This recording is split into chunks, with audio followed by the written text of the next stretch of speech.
Hello and welcome to the इग्नोफेयर। मैं KS Mishra आप सभी का अपने इस चैनल इग्नोफेयर पर स्वागत करता हूं।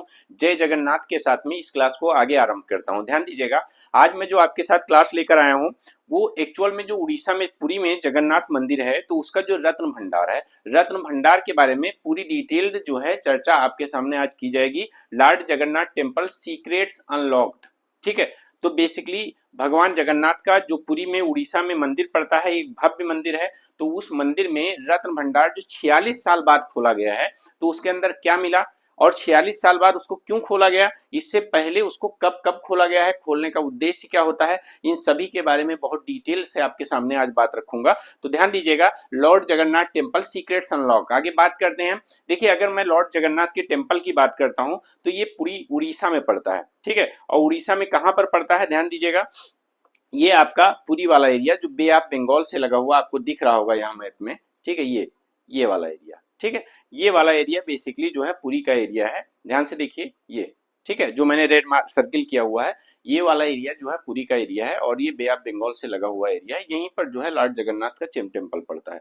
तो बेसिकली इस बार ये न्यूज में क्यों है, देखिए इससे पहले मैं आपको बताना चाहूंगा। देखो, ये जो बेसिकली वहां पे टेम्पल ओपन किया गया है, जो वहाँ का खजाना खोला गया है, जो वहाँ का जो है बेसिकली बाहर और भीतर का जो भंडार है उसको ओपन किया गया है। उसको ओपन करने के बाद जो आपके सामने फोटोज दिख रही हैं, ये एक्चुअल में उस खजाने की हैं जो उसके अंदर मिला है। ठीक है, तो ये जो भंडार है वहां पर, ये भंडार क्या है इसके बारे में बहुत डिटेल, आखिरकार इसको बाहर निकाला क्यों गया है, निकाला गया है तो अब क्या किया जाएगा, बहुत सारे सवाल आपके सामने होंगे। तो उन सभी के बारे में बहुत डिटेल आपसे बात करने वाला हूं मैं। ठीक है, देखिए सबसे पहले आप समझ लीजिए कि भगवान जगन्नाथ के बारे में कि आखिरकार जो वहां पे भगवान जगन्नाथ की पूजा की जाती है वो कौन है। देखिए, भगवान जगन्नाथ एक्चुअल में भगवान विष्णु के ही अवतार हैं। और जो आप फोटो देख रहे होंगे, इसमें भगवान श्री कृष्ण, बीच में जो है सुभद्रा, और जो है तीसरी जो मूर्ति दिख रही है वो बलराम की है। ठीक है, तो इन तीनों को बेसिकली वहां पूजा जाता है। आपको एक चीज और बताना चाहूंगा, ये तीनों जो मूर्तियां हैं भगवान की, ये क्या करती हैं, ये लकड़ी की बनी होती हैं। ठीक है, लकड़ी की मूर्तियां बनाई जाती हैं और एक विशेष प्रकार की लकड़ी की मूर्तियां ये होती हैं जिनको जो है समय समय पर बदला जाता है और कहा जाता है शायद 9 साल में बदला जाता है। और कि वो एक ऐसा स्पेशल पेड़ होता है जो सिर्फ एक ही पेड़ बहुत ढूंढने के बाद मिलता है, फिर उसी से जो है इन मूर्तियों को बनाया जाता है। ठीक है, तो फिलहाल के लिए इसके बारे में हम देखते हैं कि आखिरकार what is inside the Ratna Bhandar of Puri Jagannath temple that has been opened after 46 years. ठीक है, 46 ईयर्स। तो इसके बारे में देखिए, सबसे पहले अगर मैं इस टेम्पल की बात करता हूं तो इसमें जो रत्न भंडार है वो 1905 में ब्रिटिश गवर्नमेंट के द्वारा ओपन किया गया था। ठीक है, 1905 में ब्रिटिश गवर्नमेंट का कहना था कि हम इंस्पेक्शन करना चाहते हैं कि उसके अंदर क्या खजाना है, कैसे है। खैर, अगर उनके बस में रहा होता तो खजाना छोड़ते भी ना, जानते हैं आप। ठीक है, लेकिन लोगों की श्रद्धा और लोगों का विश्वास जो है इतना बड़ा होता है कि कहीं कई जगह पर जो है जो मौजूदा गवर्नमेंट या मतलब मैं कहूँ चोर और डाकू भी जो है खैर जो है वहां पे पार नहीं पा पाते हैं। ठीक है, तो खैर रत्न भंडार 1905 में सबसे पहले खोला गया है ब्रिटिश गवर्नमेंट के द्वारा, और इसके बाद में 1926 में दोबारा इस उद्देश्य से कि हमको उसकी वहां पर क्या क्या सामान है इसकी बेसिकली हमें लिस्ट बनानी है इंस्पेक्शन करके। तो कितने आइटम्स है वहां पे, कितनी ज्वेलरी है, इसके बारे में 1926 में भी उसी ब्रिटिश गवर्नमेंट में इस रत्न भंडार को खोला जाता है। ठीक है, 2 बार ब्रिटिश गवर्नमेंट में। आजादी के बाद की अगर बात करता हूं तो 1978 में उड़ीसा के गवर्नमेंट बीडी शर्मा जी थे, उनके सामने जो है इस भंडार को खोला जाता है। समय समय पर भंडार को खोलने का एक ये भी उद्देश्य होता है कि भंडार सुरक्षित है या नहीं, और भंडार में कहीं ऐसा तो नहीं कि कोई अंदर ही अंदर उसमें चोरी कर रहा हो, या मतलब कई बार चीजें होती हैं कई तरह से। तो इस वजह से भंडार को खोल के उसका इंस्पेक्शन किया जाता है, उसकी लिस्ट तैयार की जाती है। ठीक है, अब इसके बाद में 1978 के बाद में इस भंडार को दोबारा खोला नहीं गया। 46 ईयर्स की बात अभी खोला गया है। इससे पहले अगर मैं बात करूं तो 2018 में, 4 साल पहले, जो वहां की मौजूदा बीजेडी गवर्नमेंट थी उसने अनाउंस किया कि आखिरकार हम इसको खुलवाएंगे, और खुलवाने के बाद में हम देखेंगे कि आखिरकार वहां के जो जेम्स एंड ज्वेल्स थे वो अभी उसी स्थिति में हैं कि नहीं। लेकिन ऐसा सरकार के द्वारा अनाउंस करते ही कहा गया कि जो वहां पे जो भीतर भंडार है उसकी चाबी गायब है। देखो, वहां पे 2 तरह के भंडार हैं, एक बाहर भंडार और एक भीतर भंडार। बेसिकली आप ऐसे समझ लेते हैं, लीजिए कि एक आउटर पार्ट है और एक जो इनर पार्ट है। तो जो बेसिकली आउटर वाला पार्ट है जिसको हम बाहर भंडार कहते हैं, उसमें जो ऑर्नामेंट्स रखे हैं वो भगवान को श्रृंगार करने के लिए, या जैसे कभी रथ यात्रा महोत्सव होता है तो उसमें जो श्रृंगार करने के लिए जो ऑर्नामेंट्स होते हैं उनका उपयोग किया जाता है। जो भीतर भंडार है उन ऑर्नामेंट्स को कभी उपयोग नहीं किया जाता है, वो केवल सुरक्षित रखे हुए हैं। ठीक है, अब ध्यान देना। तो इसमें क्या किया गया कि बताया गया कि चाबी गायब हो गई है। तो इस तरह से सरकार का ये जो चाबी गायब होने वाला मैटर था, तो इसके बाद में उस भंडार को खोला नहीं जा पाया, क्योंकि जब चाबी ही नहीं है तो उसको कैसे खोला जाएगा। ठीक है, भीतर भंडार को। अब इसके बाद में इस बार क्या हुआ कि जब उड़ीसा इलेक्शंस थे तो बीजेपी के द्वारा प्रॉमिस किया गया था कि हम उस भंडार को खुलवाएंगे और फिर से रिकाउंटिंग वहां पे करवाएंगे, देखेंगे कि सब चीजें सुरक्षित हैं कि नहीं सुरक्षित हैं। तो इलेक्शन के बाद में अब उसको फिलहाल के लिए खोला गया है। ठीक है, अब देखो अगर मैं यहाँ पे बात करता हूं तो जो भीतर भंडार है, भीतर भंडार में कहा जाता है कि 180 टाइप के ऑर्नामेंट हैं, जिसमें से 74 जो है गोल्ड ऑर्नामेंट है, और सभी लगभग में 100 मतलब 74 जो गोल्ड ऑर्नामेंट्स हैं लगभग में कहा जाता है कि वो 1.2 केजी के आसपास में है। ठीक है, अब इसको ध्यान दीजिएगा जो मैं बताना चाह रहा हूं। देखिए ये रत्न भंडार, और इसमें बहुत तरह के जो है प्रीसियस जेम्स ज्वेल्स, ठीक है, मतलब हीरे जवाहरात सब जो है, ये खैर एक आर्ट मतलब ऐसे ही जो है आपके लिए इमेज है, ये this is not real image.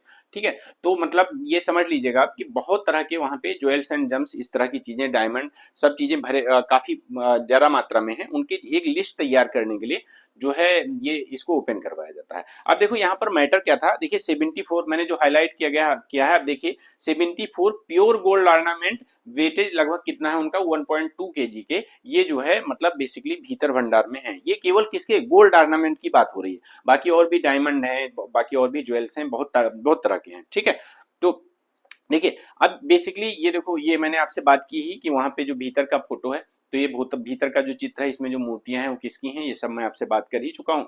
ठीक है, आगे ध्यान दीजिएगा। एक्चुअली में जगन्नाथ टेम्पल की अगर मैं बात करता हूँ, एक हिंदू टेम्पल है जो भगवान विष्णु को समर्पित है, और इसका जो निर्माण है वो सबसे पहले अगर देखा जाए सबसे पुराना अवंती के राजा इंद्रद्युम्न ने कराया था। लेकिन इसके बाद में ये फिर से खंडहर में तब्दील हो गया था, और फिर कहा जाता है कि 10वीं 10th सेंचुरी के बाद में इसको दोबारा से जो है इसका निर्माण करवाया गया। और जो बेसिकली 10th सेंचुरी के अभी मौजूदा टेम्पल है, that is not original temple.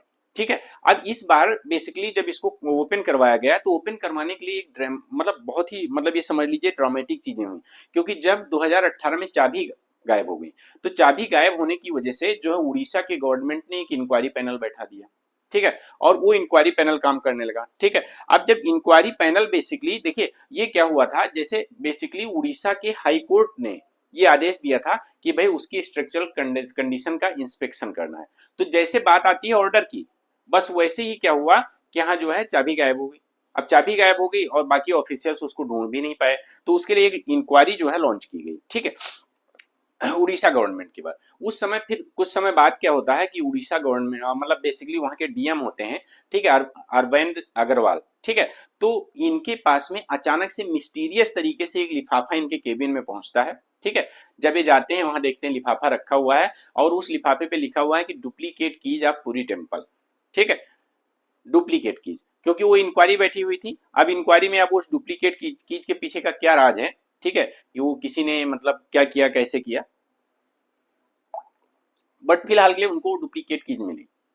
अब इसके बाद में क्या होता है कि अभी जब उसको खोला गया, तो खोलने के बाद में जो है इसमें देखो जब क्या किया गया, जब फर्स्ट चेंबर ओपन किया गया सबसे पहले, जो बाहर वाला पार्ट है, तो बाहर वाले पार्ट का जो भी वहां पे मतलब जो भी ऑर्नामेंट्स थे, जो भी खजाना था, उसको क्या किया गया, एक स्ट्रॉन्ग रूम में शिफ्ट कर दिया गया।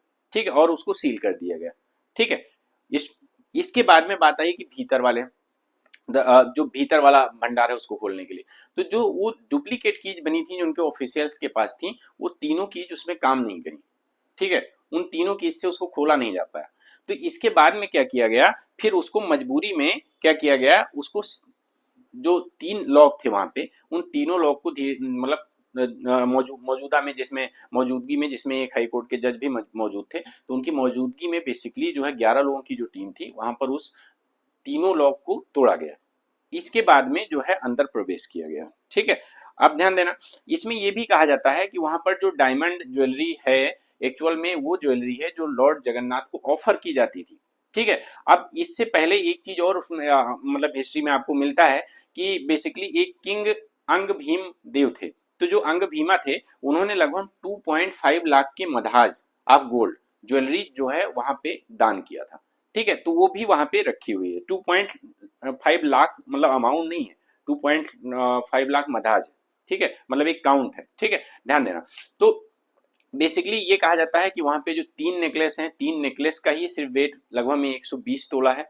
ठीक है, और इसके बारे में जो है 74 जो गोल्ड ऑर्नामेंट्स हैं मैंने बताया, वो भी लगभग में 100 तोला के जो है 74 जो है गोल्ड ऑर्नामेंट है। ठीक है, बाकी बहुत सारी जो है प्लेट्स मेड ऑफ गोल्ड हैं, मतलब जो प्लेट्स हैं वो भी सोने की बनी हुई प्लेट्स हैं, डायमंड्स हैं, पर्ल्स हैं, कोरल्स हैं, बहुत सारी चीजें की, और लगभग 140 सिल्वर ज्वेलरी हैं जो वहां पे रखी हुई है। ठीक है, तो इन सभी के बारे में बहुत डिटेल से मैंने आपको कवर कर दिया है। अब इसके अलावा मैं आपसे एक चीज और बताना चाहूंगा कि मेरी जो करंट अफेयर की क्लास है वो डेली सुबह 9 बजे होती है। आप सभी लोग लाइव जुड़ा करें, कोशिश करें।